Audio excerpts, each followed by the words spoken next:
Mesdames, Messieurs,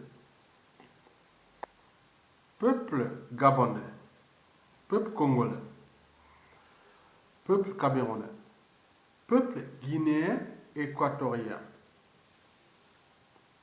peuple tchadien, peuple camerounais, peuple centrafricain, peuple de la communauté d'abord économique, monétaire d'Afrique centrale, peuple d'Afrique centrale, peuple d'Afrique équatoriale d'abord, du bassin du Congo, les Bantous. Oui, vous avez tous entendu le discours d'un esprit du métissage. Jean Ping, je voulais toujours rappeler, ce n'est pas un enfant bâtard. Il n'est pas un enfant bâtard. Son père chinois et sa mère gabonaise, d'une tribu épris de valeurs de liberté, de dignité, de courage. Oui, la tribu de sa mère, oui, cet enfant gabono-chinoise, eh bien oui, Jean Ping. Jean Ping, issu d'une tribu gabonaise, épris de valeurs de liberté, de dignité, de courage et du but même de la condition existentielle, c'est-à-dire la condition humaine. Il ne lâchera rien parce que c'est dans son ADN, d'abord d'Afrique, dans cette tribu d'appartenance de sa mère, et puis ce métissage, ce brassage génétique avec les Chinois. Cet enfant qui a toujours vécu en Afrique, il a un socle d'abord familial, puis social, culturel et voire sociétal. Il a toujours respecté ses origines. Mesdames, Messieurs, peuple gabonais, peuple congolais, vous venez de voir un cas d'école. Nous sommes dans un cas d'école. Parce que tout le monde s'attendait à un discours de type qu'il annonçait la mort d'Ali Bongo et qu'il y aurait une période de transition politique, et qu'il y aurait ceci, quoi que ce soit et autres. Mais non, que dalle. Jean-Pierre, un enfant d'Afrique et du monde, oui, le métissage au cœur de l'Afrique centrale. Oui, nous avions eu des métis en Afrique, comme le président ghanéen, oui, Rawlings, un métis qui a mis en place tout un mécanisme de la démocratie au Ghana. Souvenez-vous du Ghana. Dans les années 90 jusqu'à 2000, 3000, 3000, non, pas encore. Au Ghana, les années 90 jusqu'à 2005, on parlait des Ghanéens aussi en Occident, on les insultait. Maintenant, il fut un métis, Rawlings, qui a tout repensé. Et aujourd'hui, le Ghana, c'est le seul pays du continent où les ex-présidents s'affichent ensemble.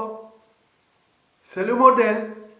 On voit un métis qui a tout réorganisé. Le Ghana. Et on voit les ex-présidents s'afficher ensemble. C'est nulle part ailleurs, encore en Afrique. Même en Afrique du Sud, jamais. Nous avions Mandela qui est parti. Il est arrivé Thabo Mbeki qui a fait son rôle, qui a joué son rôle. Il est arrivé un bonobo qui s'appelle Jacob Zuma, qui est venu conspirer contre l'esprit même de la lutte et autres qui continuent à faire sa java avec ses maîtres, ses femmes à la con, vous voyez, les apôtres.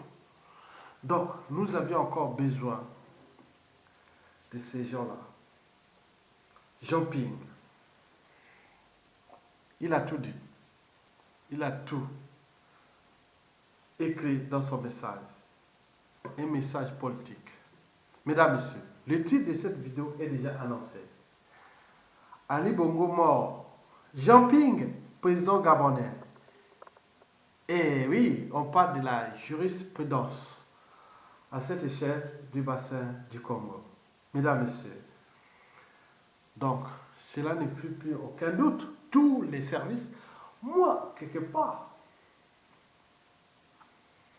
quand je vois que l'orgueil d'Ali Bongo ou de la famille de Bongo, et même de cette force Afrique, il aurait pu montrer qu'Ali Bongo est quelque part. Il aurait pu se montrer. Il aurait pu se montrer. Là, rien du tout. Donc, on voit qu'il y a un souci. Il est arrivé un drame à un humain qui s'appelle Ali Bongo. Paix à son âme. Et nos condoléances les plus attristées à la famille éprouvée. Parce que pour les Gabon, si et seulement si la famille des Bongo et de cette force Afrique ne prennent pas les responsabilités de monter aux yeux de la communauté gabonaise, qui d'abord, Ali Bongo, qu'il soit dictateur, président de fait ou de roi, doit d'abord respecter le peuple gabonais et monter aux yeux du peuple gabonais qu'il est là quelque part, voilà, à l'hôpital, et il est où autre. Maintenant là, il me semble que ça devient de plus en plus flou. On ne sait pas s'il est à Londres, à Riyad, à Paris ou caché quelque part, mais pourquoi c'est flou? La problématique est déjà morale pour qu'on cache la mort des uns et des autres au XXIe siècle. Pour quel enjeu? Étant donné que malgré ces enjeux, qu'on parle de la force Afrique, des familles Ali Bongo et toute compagnie, qui croient qu'ils pourront certainement déjouer la cour des choses, le cours des choses, ou oui, l'histoire humaine et toute compagnie. Non, c'est pas possible. Mesdames, Messieurs, Ali Bongo, je pense qu'il serait déjà mort depuis. Parce que moi-même, scientifique, je suis un naturaliste. Hein? Naturaliste, avant d'arriver en France, j'étais en fait un biologiste. Même si j'ai corrigé les épreuves de bac 91, j'ai enseigné les sciences naturelles, biologie au lycée, classe de terminale. Mais j'avais eu ma licence à Marine Wabi à l'époque, avant à Sassou Nguesso 1, qui commençait à détruire la connaissance supérieure au Congo. Mais on était à peine 7-8 ans de Sassou Nguesso 1. Il y avait encore l'esprit d'avant Sassou Nguesso au niveau du savoir et de la connaissance. J'ai enseigné la biologie. Je connais beaucoup de la biologie. J'avais même fait quand j'ai eu ma licence, bac plus 3, en fac des sciences, de l'Université Marine Wabi, option physiologie. Quand vous parlez de physiologie, comment fonctionnent tous ces corps-là? Physiologie animale. Le cerveau, les poumons, le cœur, les intestins, tous les organes, les interactions entre hormones, les neurones et tout ce qui est nous. Voilà, c'est compliqué, cette histoire. On parle d'endocrinologie. On parle de biologie cellulaire et moléculaire, de biochimie. On parle des neurones, souvent, d'AVC, d'hypertension, des régulations de la pression artérielle et tout compagnie. Non, mais c'est compliqué.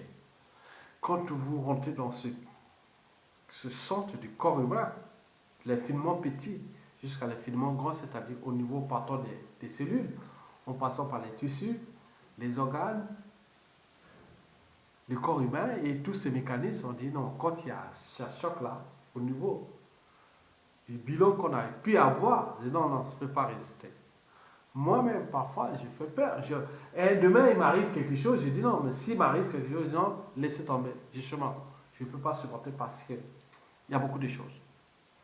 Donc, le bilan médical Je me sens avec cet AVC, avec son hygiène de vie, son comportement, qui tout dit qu'il met la vie, même en détruisant la vie, mais c'est le paradoxe. Mais quand on voit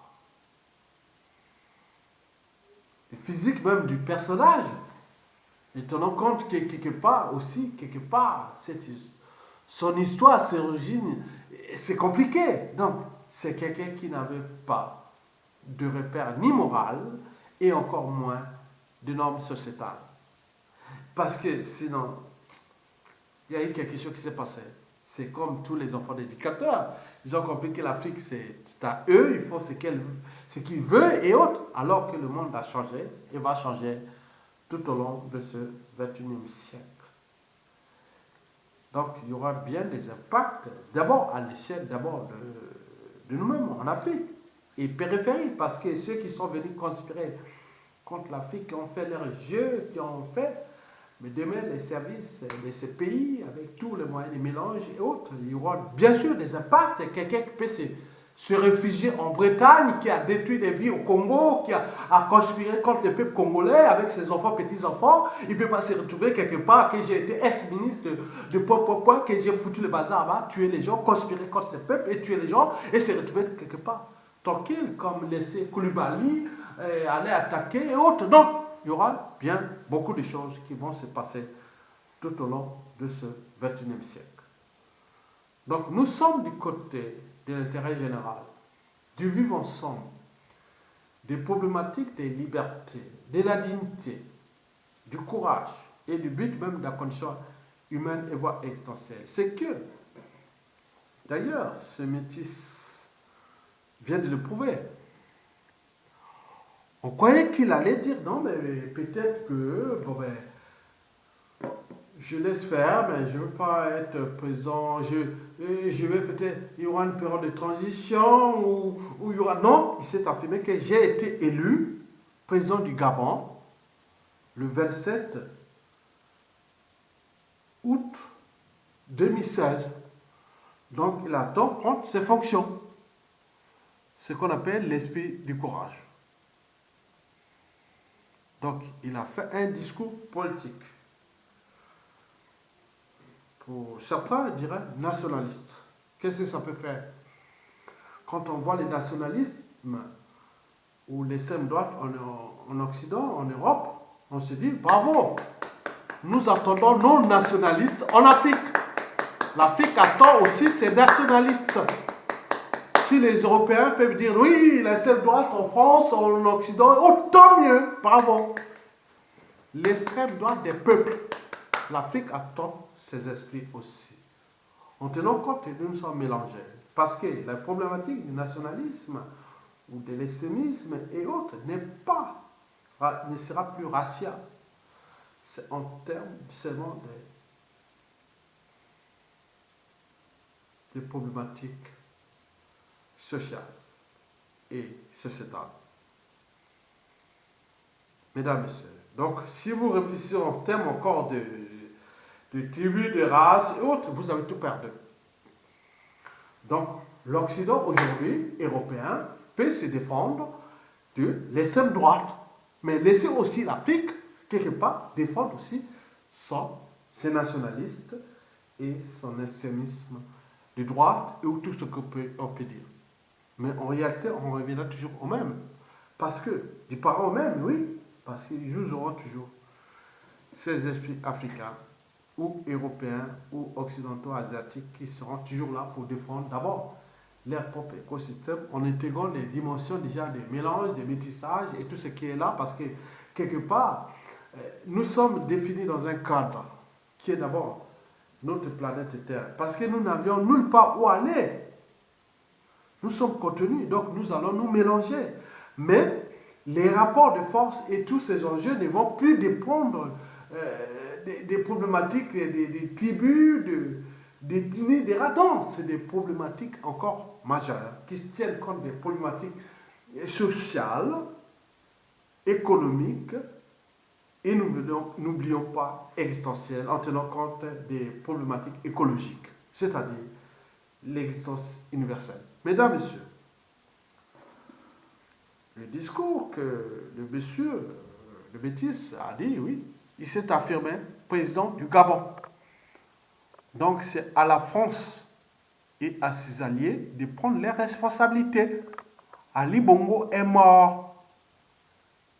Donc vous savez que la vérité est universelle, est éternelle. Le mensonge n'est pas universel ni éternel. Donc on le sait. Tous les services savent que Ali Bongo est mort. Donc c'est à la France de prendre ses responsabilités tout en défendant ses enjeux dans ses ex-colonies, dont le Gabon fut d'abord une préfecture de la France et qui, à tout instant, pourra virer à 190 degrés contre la France, si elle ne prend pas ses responsabilités. Donc, l'enjeu n'est plus de cacher ces corps mourants que les Arabes, Sunnites et Saoudiens ont pris d'y aller les responsabilités. On ne peut pas garder un cadavre dans la religion musulmane, on ne peut pas garder un cadavre dans un frigo plus de 24 heures. Mais vous, Européens, Occidentaux, vous pouvez les garder. C'est votre responsabilité. N'impliquez plus les Saoudiens ni les musulmans. Ce n'est plus notre affaire. Parce que ça ne rentre pas dans les principes même de la religion musulmane. Donc c'est dans le christianisme et compagnie, c'est chez vous. Même dans l'animisme, ça ne se passe pas. Donc cette situation de Ali Bongo, cachée quelque part, est une problématique chrétienne. Ni elle ni animiste, ni bouddhiste, ni musulmane. C'est une problématique chrétienne, donc européenne et occidentale. Donc le jeu se passe entre occidentaux, blancs et autres avec un produit et qu'ils ont, et je ne sais pas, qu'est-ce qu'ils vont faire. Donc les responsabilités vont se dégager. Vous savez qu'au Gabon, comme dans toute l'Afrique francophone, elle est désormais en méfiance et en défiance contre le comportement de tout pouvoir politique suprême français, que ce soit depuis les Chirac, Sarkozy, Hollande et aujourd'hui Macron. Vous voyez? Vous savez que ces peuples ont tout perdu, n'ont plus rien à perdre. Donc, le président Jean Ping a pris ses responsabilités. Donc, il attend son investiture par le peuple gabonais. Il a fait un discours politique, je dirais, à 90% nationaliste gabonais. Donc c'est un Gabonais. Un discours nationaliste gabonais. Quand on voit ce qui se passe en Europe, ce qui s'est passé au Brésil, on parle d'extrême droite, et autres comme si ça pourrait faire peur aux Africains. Rien du tout. Ça nous encourage en Afrique. Pour qui la montée des régimes nationalistes, pour qui c'est mauvais, qui ont été pressés les dictatures, c'est des fins de cycle. L'Europe a besoin du nationalisme africain et inversement. Parce que le monde que nous vivons doit être allé vers les processus de la liberté des peuples, mais pas par des mécanismes supérieurs qui, sous la plupart des gens, comme on la voit, des organisations Union africaine, Union européenne et Nations unies, tous ces mondes-là, n'ont jamais été élus par les peuples. Mais ils parlent au nom du peuple. Ils ont acquis des pouvoirs énormes contre les peuples que la situation du Gabon, avec la mort d'Ali Bongo, est un cas d'école. Mesdames, Messieurs, un cas d'école, oui, pour le Congo-Brazzaville. Donc, pour tous les partisans du président élu, Jean-Marie Michel Bokoko, en 2016, le 20 mars 2016, oui, conspiré par cette même force Afrique. Donc, au cas où Jean Ping prenait ses responsabilités en tant que président, il aura d'autres alliés. C'est dans son esprit. Ce sera dans son état d'esprit. Même si on dit que Jean Ping serait l'allié des Sassou Nguesso. Mais attendez, à moins que d'être un con. Non, je préfère être un con qu'un imbécile. Jean-Ping allié des Sassou Nguesso qui l'aurait financé Jean-Ping et autres. Attendez. Même Jean-Pierre Bemba, ah oui, il ne veut plus des Sassou. Ah non, le Congo-Brazzaville, c'est un pays stratégique, mais attention. Donc, tout le monde suit Sassou Nguesso. Il va venir d'ailleurs là du 10 au 13 là pour faire sa java avec ceci, que tous les services sont là déjà au courant, et que la France joue dangereux. Le jeu devient dangereux. Parce que là-bas, je vous ai dit que tous les gens là-bas ont tout perdu. C'est la France qui a tout à perdre. Donc, Jean-Ping vient de montrer que aux Congolais et aux Camerounais, aux Congolais de Jean-Marie Michel Mokoko, qui l'ont élu, Jean-Marie Michel Mokoko, à 60% dès le premier tour. Même si les conspirateurs, tous les réseaux ont dit non, mais c'était 37%, 36%, 20%, même 1%, autres. Voilà, vous connaissez. Donc, au Cameroun, pareil, avec Maurice Kamto. Mais vous savez que le peuple et l'éducateur, c'est comme le jeu de la montre et du temps. Hein? L'éducateur contrôle la montre, mais le peuple a toujours le temps. Qui aurait pensé cette situation un peu imprévisible qui arrivait à Ali Bongo? Qui aurait pensé que d'ici peu de temps, au Cameroun, il arriverait à une situation aussi? Je ne suis pas prophète, mais il me semble qu'on se dirige vers là. Même là, il va se soigner en Suisse, au nom du contribuable camerounais qui l'a détruit. Paul Biya va se soigner tout le temps. En Suisse. Ah ben oui, même au niveau de la conscience même des médecins, tout le monde dit non, ça devient un problème moral. Comment protéger un monstre qui tue des peuples, des millions de gens, étant donné que nous sommes dans un monde maintenant interdépendant et que les petits enfants métis mélangés autres, ce qui veut se passer au Gabon, un métis chinois qui va prendre le contrôle d'un pays aussi stratégique de l'Afrique et qui ne dit pas d'autre. On a eu Rolis au Ghana, des métis qui ont fait vraiment du boulot. Mais non. La Suisse, il y a des gens qui commencent à se dire non, on ne va pas continuer à traiter un monstre qui détruit non seulement l'image de la Suisse, parce que tout au Cameroun se dessine vers la Suisse. La Suisse qui protège Biya, qui soigne Biya, pour qu'ils viennent détruire les Camerounais, pour qu'on les garde en vie dans des caissons hyper bas et tout compagnie. Attends. Mais ce n'est pas cool. Cameroun, non. Avec la Suisse et Biya et la France-Afrique mélangée. Mais le Congo-Brazzaville, ça se soit à ses 80 ans, avec sa santé et autres. N'oublions pas que nous avions un allié, le plus gros voisin de l'Afrique, le sauveur de l'Afrique. Il s'appelle la République à démocratiser du Congo, Kinshasa, qui est aujourd'hui sous occupation d'une petite minorité Tutsi rwandaise. Et donc, nous voyons les conséquences. Donc, les enjeux sont là. Et donc, ici, on pouvait résumer. Je vous ai parlé sans écrit et autres, mais si on pouvait résumer que je suis sûr et certain, en tenant compte des faits et de la réalité, et qu'il n'y a aucune réaction, Ali Bongo est mort. Et que le discours de Jean-Ping, en tant que président élu gabonais depuis le 27 août 2016, est significatif de cette volonté de reprendre le pouvoir du côté de la dynastie des Bongo et le remettre au peuple gabonais.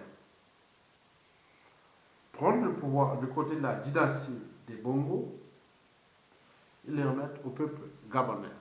Et donc, le représentant de cette transition de remise des pouvoirs du souverain peuple de la dynastie des Bongo au peuple gabonais, c'est d'abord Jean Ping, qui va certainement, à l'image de ce qui s'est passé au Ghana, je pense que Jean Ping pourra rentrer dans l'histoire du Gabon.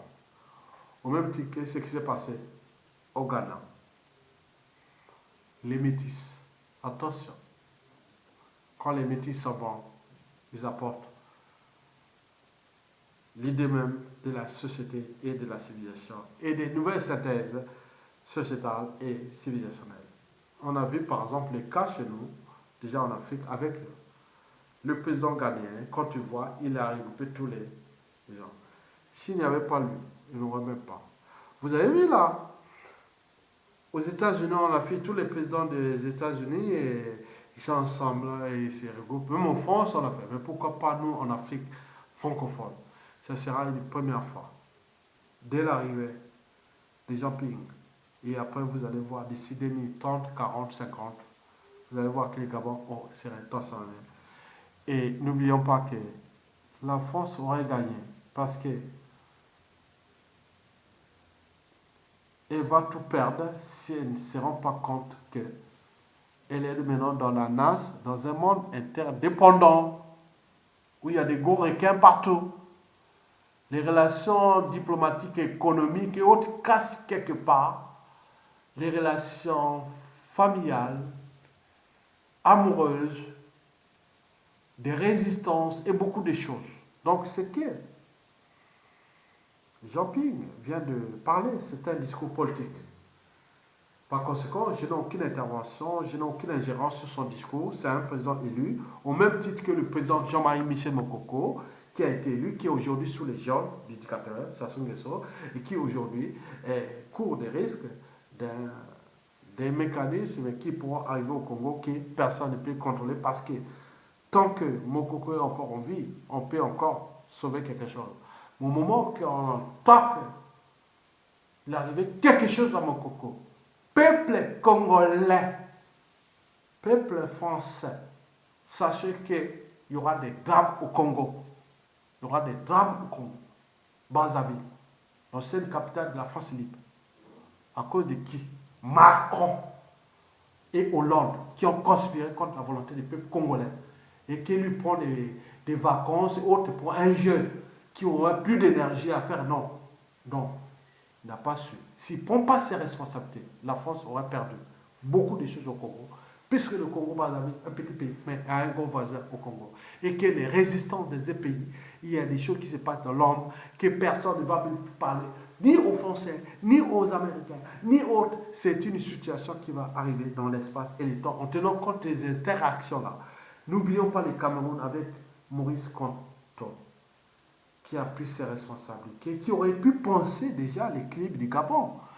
Puis, oui, et aussi, surtout de la Centrafrique, parce que la Centrafrique dépend du Congo-Brazzaville et aussi du Cameroun en termes de Tanzanie, parce que c'est un pays enclavé. N'oublions pas surtout la situation camerounaise, qui est d'abord qui n'est pas militaire, non, elle est politique. Comment repenser la représentation du pouvoir politique au Cameroun, en tenant compte de la diversité des tribus linguistiques, anglophones, francophones, et des tribus et compagnie, des religions et autres. Tout est à repenser là-bas. Le Cameroun en mettait Mokoko au pouvoir. Mais nous, Congolais, moi, qui peux parler au président Mokoko sur le rêve. Non, le Cameroun, c'est un jeu d'enfant. Pour nous, pour penser qu'il y ait la paix au Cameroun.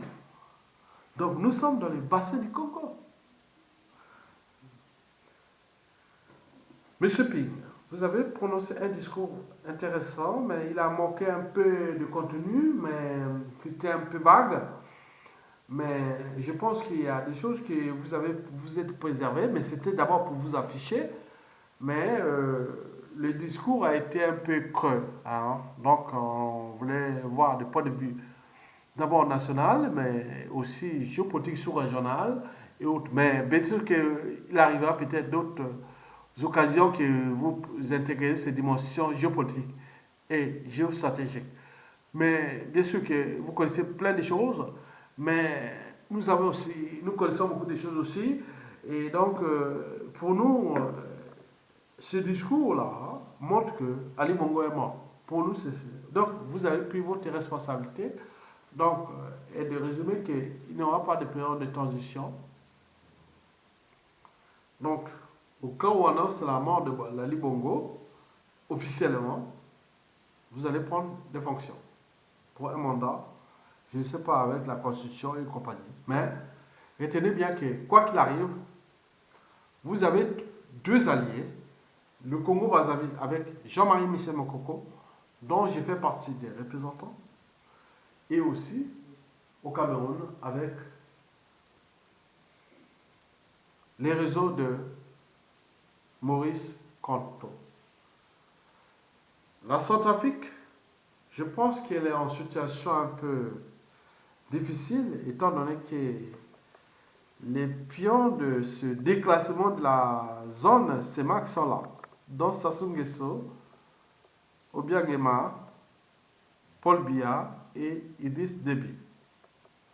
Mais aux yeux de la communauté, c'est-à-dire cette communauté d'Afrique centrale, et à 99%, c'est des hommes du passé. Donc si vous voulez vous positionner comme l'homme du passé, en revenant avec un esprit nouveau, mais vous êtes l'homme du passé, vous aurez tout perdu. Donc tout est à repenser. Donc pour le reste, on a tout pensé que vous avez fait un discours politique. Pour nous, Ali Bongo est mort. On attend maintenant l'annonce, parce que la vérité, on peut tout cacher. Elle est éternelle, elle est universelle, donc immuable. Donc on ne cache pas la vérité. Le mensonge, c'est éphémère. Donc nous attendons voir ça. Au vu de tout ce qui est la science, que ce soit les sciences biologiques que j'ai étudiées énormément. Ah oui, je suis calé hein, sur ce plan. Ah non, c'est chaud. Ah ouais. Côté du corps humain là, quand je parle là, vous me regardez là, je sais que, si vous souriez, je sais que c'est l'émotion. Donc l'émotion c'est là. Si vous commencez à douter, c'est là. Ego cerveau. Si vous m'écoutez, c'est que le petit, reptilien, où arrivent tous les cinq sens. Ah, le cerveau de l'infiniment petit. On tient encore des sciences biologiques, la physique, la chimie, les mathématiques. Ah, l'endocrinologie. Oh, c'est chaud. La neurologie. Ah non, non, les neurologies. Ah. La psychologie, la psychanalyse. On va même aux sciences politiques, économiques et tout compagnie. Ah, c'est chaud là. Hein. Bon. Je vous laisse comme je vous ai trouvé et merci et à bientôt.